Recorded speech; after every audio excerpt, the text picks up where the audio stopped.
Story this hour, U.S. officials warning there is no way to monitor ISIS's online encrypted communication. This is new. They're using the dark web. Well, there's a movie, a documentary called The Deep Web. Its director, Alex Winter, explained it all to us on the program yesterday. Silk Road was a market that appeared in a private and anonymous area of the internet called the darknet. And the darknet is a small corner of the internet that's used. It was originally created mostly by the government agents in order to have private and anonymous communication. It's also used by journalists and dissidents, all kinds of people. There's the market Silk Road appeared in 2011. It was primarily used for drug transactions. Okay, so the darknet, you can't look at it, you can't follow it, you can't read somebody else's darknet communication. Congressman Scott Garrett joins us now. All right, Congressman, all this uproar over the NSA keeping phone records, bulk data, that seems now to be a moot point because the terrorists appear to have leapfrogged the phone record thing and have gone straight to this darknet thing. No, I heard your description of it as being a moot point. I think that's probably pretty apropos, although if I had someone standing next to me right here from the NSA, they would probably push back and say, true, Stuart, that they are going to leapfrog in many cases. They'd probably make the case, though, that in many other cases they're going to just continue to use what is the easiest, which is the general internet and general telephones and that sort of thing in a lot of different cases. And that's why NSA would make the case that using existing technology like the collection system is important to them. We push back on that, of course. Yeah, true. But look, the FBI was in front of Congress yesterday saying there is this thing called the dark net. We can't track it. It is dark. Can't have a look at it.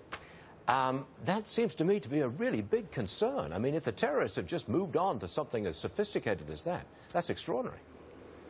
It is. I mean, it's extraordinary, but maybe in this day of technology, not unexpected. Look, bad guys are always going to try to be operating in secret, no matter whether it's in the 21st century or the 19th century. They're going to find clandestine places to meet to try to be out of the realm and listening of the good guys and the police.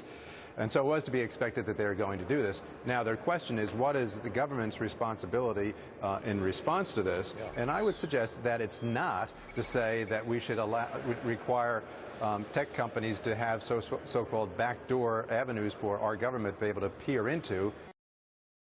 The bad guys, again, are not going to use the legitimate companies that we have the back doors into. They're going to continue to use the dark avenues, dark venues, those venues that do not have the back door. So are you saying that you're on the Rand Paul side of this argument? You don't want the government looking at us, is that it? Yeah.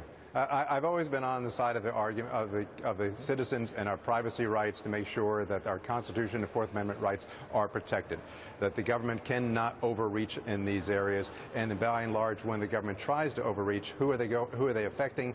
The good guys, you and I, the people who are not doing anything wrong, and the bad guys are still going to find other ways around it. It's a powerful argument, but how do we know that our government isn't saying, hey, look, we can't read this dark net, we can't follow it, we can't track it, but all the while, they can.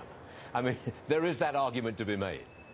Oh, it is. I mean, and that's why over the last weeks, months, and years now that so many of these venues that our government has engaged in that apparently Congress has not been doing enough oversight on for a period of time, and the administration has not been forthcoming, and those from the intelligence community have in certain cases not been forthcoming enough as well when they are before Congress, has opened and shined the light of day on as what our government is doing, and it just means was it Franklin who said that we require constant vigilance in this area of protecting our liberties? Yes, we do. Yes. You are my congressman. You got to keep me safe. You know that. Well, I will do everything I possibly can down here to make sure that you and the rest of my constituents and all Americans, our civil liberties are protected. Okay, we hear you. Congressman Scott Garrett, thanks for joining us.